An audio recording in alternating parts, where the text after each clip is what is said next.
അപ്പൂപ്പാ, എന്തൊക്കെയുണ്ട് വിശേഷം?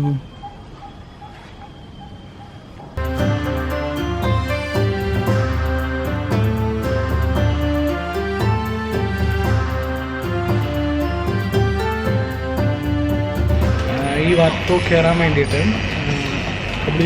വെച്ചു വാത്പോ കയറാൻ വേണ്ടിയിട്ട് 200 ബാത്താണ്. അപ്പോൾ നമ്മളതിന് വേറെ ടിക്കറ്റ് എടുക്കണം.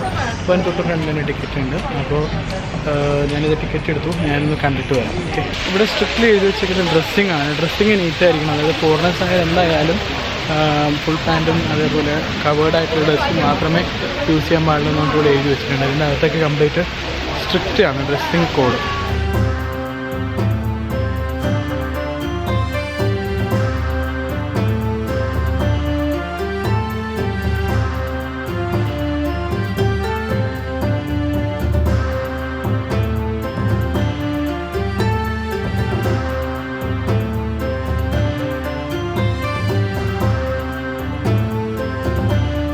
സൈലൻസ് ആണ് ഇവിടെ. നമുക്ക് അധികം ശബ്ദത്തിനും സംസാരിക്കാൻ പറ്റില്ല.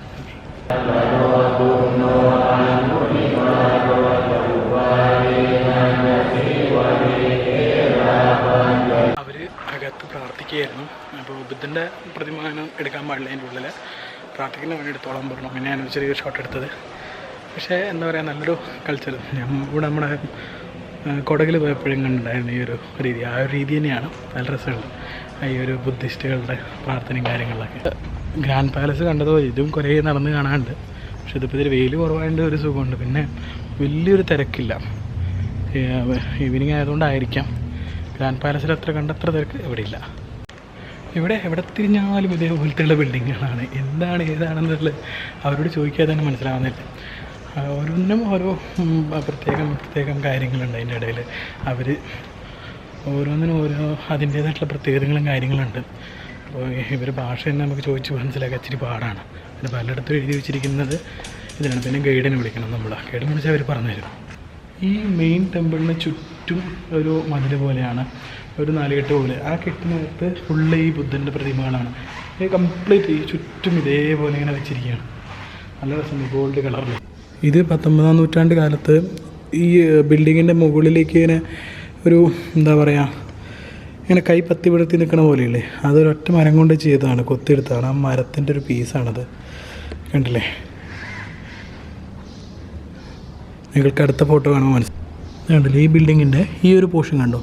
ആ പോർഷത്തിൽ സൂം ചെയ്തിട്ടില്ലാണ് കണ്ട ഈ ഒരു സംഭവമാണ് ഇപ്പോൾ ഇവിടെ വച്ചിരിക്കുന്നത്. അതായത് 19th സെഞ്ച്വറിയിൽ. അന്നത്തെ കാലത്ത് ഈ ക്രെയിനും കാര്യങ്ങളൊന്നും ഇല്ലാതെ ഇതെങ്ങനെ അത് മുകളിലെത്തിച്ചു എന്നുള്ള കാര്യത്തിൽ ഒരു ചോദ്യം തന്നെയാണത്. ഭയങ്കര പണ്ടത്തെ ആ ഒരു സംഭവങ്ങൾ കാണാൻ എനിക്ക് ഭയങ്കര ഇഷ്ടമാണ്. അതാണ് ഞാൻ ഏത് രാജ്യത്ത് പോയാലും അവരുടെ പണ്ട് ഹിസ്റ്ററി സ്ഥലങ്ങളൊക്കെ കൂടുതലും പോകുന്നത്. ബാങ്കോക്കിൽ വന്നിട്ടായാലും ഞാൻ ഇങ്ങനത്തെ സ്ഥലങ്ങളാണ് കൂടുതലും പ്രിഫർ ചെയ്യുന്നത്. അപ്പൂപ്പാ, എന്തൊക്കെയുണ്ട് വിശേഷം? ഇത് വലിയൊരു 3 പഗോഡ വെച്ചിരിക്കുന്ന ഒരു സ്ഥലം. 3 പഗോഡകൾ, വലിയ പഗോഡ എടുക്കാണ്ട് വട്ടത്തിൻ്റെ വലിപ്പം തന്നെയാണ്. രണ്ടാമത് തൊട്ടപ്പുറത്ത് 3ാമത്തെ ഒരെണ്ണം കൂടിയുണ്ട്. അതിനും ചുറ്റും 4 മതിൽ.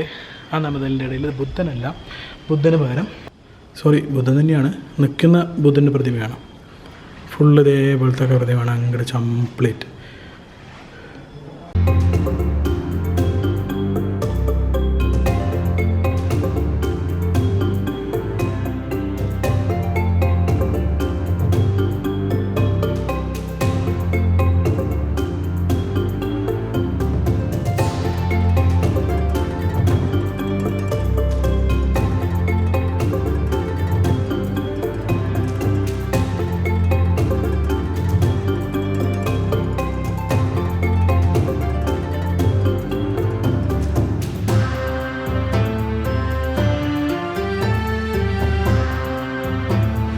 കയറാൻ പോകുന്നത് സ്ലീപ്പിംഗ് ബുദ്ധ, റിക്ലിംഗ് ബുദ്ധ എന്ന് പറഞ്ഞിട്ടുള്ള ഒരു കണ്ടിട്ടുണ്ട്. കിടക്കുന്നത് കാണാൻ തോന്നുന്നു.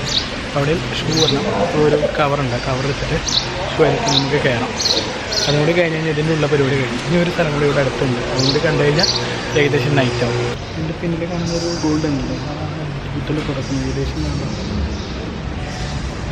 തല തുടങ്ങിയിട്ടുള്ളത് അറ്റം വരെയുണ്ട്. നല്ല ലൈറ്റ് ബുദ്ധ. ഇതാണ് കൺസെപ്റ്റ്.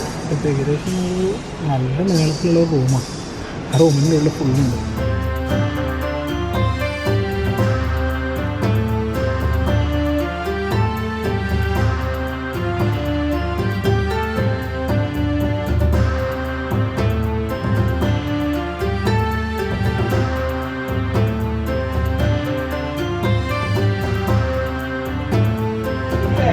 കാഴ്ചകൾ കണ്ട് ഇനി നേരെ അടുത്തൊരു സ്ഥലത്തേക്ക് പോകണം. നമുക്കൊരു ടുക്ടുക്ക് കാണാൻ പിടിച്ചിട്ടുണ്ട്. ഒരു ചെറിയ ടൈപ്പ് ടുക്ടുക്കാണ്, വലിയ വലിയ ടൈപ്പ് ഉണ്ട്, ചെറിയുണ്ട്. അപ്പോൾ ഇത് ചെറിയൊരു ടുക്ടുക്കാണ്. നമ്മുടെ നാട്ടിൽ ഓട്ടോറിക്ഷ എന്ന് പറയുന്നത് അതന്നെ, 3 വീല്. ഇവിടുന്ന് തൊട്ടടുത്താണ്. ഞാൻ നടന്നു പോയി കഴിഞ്ഞാൽ ഒരു 10-15 മിനിറ്റ്, 10-12 മിനിറ്റ് എടുക്കും. അപ്പോൾ ആ സമയമാകുമ്പോഴേക്കും അവിടുത്തെ ഡേ ലൈറ്റ് പോകും. അപ്പോൾ അതുകൊണ്ട് ഞാൻ ടുക്ടുക്ക് എടുത്തു. 100 ഭാഗത്ത് പറഞ്ഞു, ഞാൻ പറഞ്ഞില്ലേ ഞാൻ നടന്നോളാം. അങ്ങനെ 50 ഭാഗത്തിൽ കാര്യം നടന്നു. അപ്പോൾ ഇവിടുത്തെ ഒരു മെയിൻ ഇതാണ് പറയുന്നതിൻ്റെ പകുതിയേ ഉള്ളൂ, ഈ ട്രാൻസ്പോർട്ടേഷൻസിൻ്റെ ചാർജൊക്കെ. അത് നിങ്ങളൊന്ന് നോക്കുക കേട്ടോ.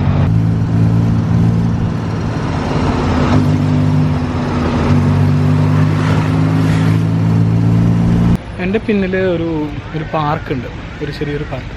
അവിടെ സനം ലോങ് എന്ന് പറഞ്ഞിട്ടുള്ളൊരു നല്ലൊരു ബിൽഡിങ്ങുകളും കൺസ്ട്രക്ഷൻ കാര്യങ്ങളും ഉണ്ടായിരുന്നു. അപ്പോൾ സനം ലോങ് എന്ന് പറഞ്ഞാൽ ഇപ്പോഴും ഗൂഗിളിൽ അടിച്ചു നോക്കിയാൽ നിങ്ങൾക്ക് നല്ലൊരു ബിൽഡിങ്ങുകൾ കാണാം. Top 10 Bangkok visit tourist places അടിച്ചു നോക്കിയാലും കാണാം. ഇവിടെ വന്നപ്പോഴാണ് അറിഞ്ഞത് കിങ് മരിച്ചതിന് ശേഷം അതെല്ലാം ഫുള്ള് അവർ പൊളിച്ചു കളഞ്ഞു എന്നാണ് ഞാൻ കേട്ടത്. അറിയില്ല, ഇവർ ഭാഷ മനസ്സിലാവുന്നില്ല. വേറെ ആരോഗ്യങ്ങളോട് ചോദിക്കണം. ഒരു 3 മണിക്കൂർ മുമ്പ് നല്ല തിരക്കുണ്ടായ ഒരു സ്ഥലമാണ്. ഇപ്പോൾ ഫുള്ള് ക്ലോസ്ഡ്, ഒരാളുമില്ല. ഇനി ബോട്ട് ഉണ്ടാവുമെന്ന്. പോട്ടെ, എൻ്റെ ബോട്ടിൻ്റെ ടൈമിംഗ് ഒക്കെ കഴിഞ്ഞു. ഏതെങ്കിലും ലോക്കൽ ബോട്ട് കിട്ടുമോ നോക്കാം. ഈ ഒരു പരിസരത്ത് ഇതേപോലെ തന്നെ കുറേ ഈ ഒരു ടൈപ്പ് ഓഫ് കൺസ്ട്രക്ഷനുള്ള ബിൽഡിംഗ് ഉണ്ട്. വാത്ത് എന്നൊക്കെ വെച്ചിട്ട് തുടങ്ങുന്ന കുറേ പേരുകൾ. അതൊക്കെ ഏകദേശം ഒരേ പാറ്റേണിലാണ്. 2-3 ഉണ്ട്. നമുക്ക് വേണമെങ്കിൽ ടുക്ടുക്കൊക്കെ പിടിച്ച് പോയി കാണാവുന്ന കേസേ ഉള്ളൂ. അപ്പോൾ എന്താ പറയുക, അതിന് ഞാൻ പോകുന്നില്ല. ഇപ്പോൾ ഏതായാലും എൻ്റെ ബോട്ട് ഇതായിട്ട് മെട്രോ ഏരിയയിലേക്ക് പോട്ടെ. അല്ലെങ്കിൽ പിന്നെ ഇവിടുത്തെ ബസ്സിൻ്റെ പ്രശ്നം എന്ന് വെച്ചാൽ ഇംഗ്ലീഷിലൊന്നും എഴുതിയിട്ടില്ല, ഫുള്ള് തായ് ഭാഷയിൽ എഴുതിയിരിക്കുന്നത്. ഇവരെ കഴിഞ്ഞ് പിന്നെ ട്രാൻസ്ലേറ്ററൊക്കെ ഇട്ട് പറഞ്ഞ് മനസ്സിലാക്കാൻ ഇത്തിരി ബുദ്ധിമുട്ടാണ്. അപ്പോൾ അതുകൊണ്ട് ബോട്ടും അതൊക്കെ ഇംഗ്ലീഷിൽ എഴുതിയിട്ടുണ്ട്. അപ്പോൾ അവിടെ നമ്മുടെ മെയിൻ മെട്രോ സ്റ്റേഷനിൽ എത്തിക്കഴിഞ്ഞാൽ പിന്നെ നമുക്ക് കുഴപ്പമില്ല. അപ്പോൾ നിങ്ങൾ വെറും 200 ബാത്തിന് തായ്ലാൻഡിലെ മേജർ അട്രാക്ഷൻസൊക്കെ നിങ്ങൾക്ക് കാണാൻ പറ്റും.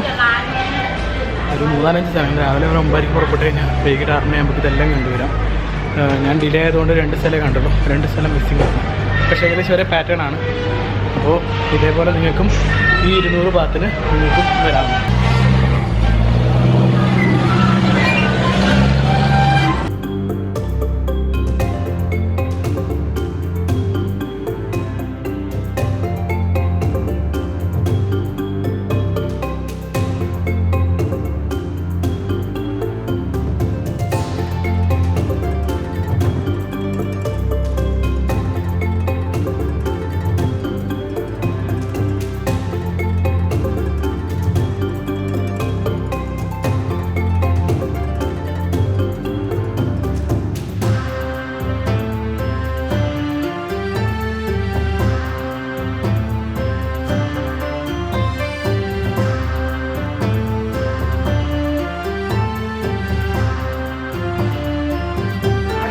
ഇതാണ് ആ ഒരു boat company, boat for U. Okay, trust ചെയ്ത് പോകാൻ പറ്റിയൊരു കമ്പനിയാണ്. സപ്പൻ ടാക്സിങ് എന്ന് പറഞ്ഞ മെട്രോ സ്റ്റേഷനിൽ വന്ന boat for you hop on hop off എന്ന് പറഞ്ഞിട്ടുള്ള കമ്പനി ട്രസ്റ്റ് ചെയ്ത് കയറാം. നിങ്ങൾക്ക് വെറും ഇന്ത്യൻ മണി ഒരു 400 രൂപയ്ക്ക് ബാങ്കോക്കിലെ തന്ത്രപ്രധാനമായിട്ടുള്ള എല്ലാ സ്ഥലങ്ങളും നിങ്ങൾക്ക് കാണാൻ പറ്റും. അപ്പോൾ ഞാൻ തരുന്ന ഉറപ്പാണ് ഈ ബോട്ട് ഫോർ യു എന്നുള്ള കമ്പനി എല്ലാ സ്റ്റോപ്പിലും ഇവരൊരു സ്റ്റാഫ് ഉണ്ടാകും. അപ്പോൾ നിങ്ങൾക്ക് കാര്യങ്ങൾ ആ സ്റ്റാഫുകളായിട്ട് കോർഡിനേറ്റ് ചെയ്യാം. നിങ്ങളുടെ ഡിപ്പാർച്ചറിന് അറിവില്ല എല്ലാത്തിനും ഹെൽപ്പിംഗ് ഉണ്ട്. ഒരു ബ്ലൂ ടീഷർട്ട് ഉണ്ട്, എൻ്റെ പിന്നിൽ കാണാം. ബ്ലൂ ടീഷർട്ടിൽ കുറച്ച് പേരിരിക്കുന്നത് ഇവരാണ് സ്റ്റാഫുകൾ. ഇവിടെ മാത്രമല്ല എല്ലാ സ്റ്റേഷനിലുണ്ട്, എല്ലാ ഫെറീസിലും ഉണ്ട്. അതുകൊണ്ട് ഒരു പേടിയും പേടിക്കേണ്ട. ഒരു പ്രൊമോഷനോ കാര്യങ്ങളൊന്നും അല്ല. കാരണം എന്താ വെച്ച് കഴിഞ്ഞാൽ അത്രയ്ക്ക് ഇഷ്ടപ്പെട്ടു. അത്രയും നല്ലൊരു സർവീസാണ്. വെറും 200 മാത്രമല്ല, നാട്ടിലെ 400 രൂപ റേഞ്ചിൽ ബാങ്കോക്ക് കംപ്ലീറ്റ് കറങ്ങുക എന്ന് പറഞ്ഞാൽ അത്ര ചില്ലറ കാര്യമല്ല. അതുകൊണ്ടാണ്. ഓക്കെ, അപ്പോൾ ബാക്കി ഞാൻ റൂമിൽ അതിൻ്റെ ഡീറ്റെയിലായിട്ട് പറഞ്ഞുതരാം.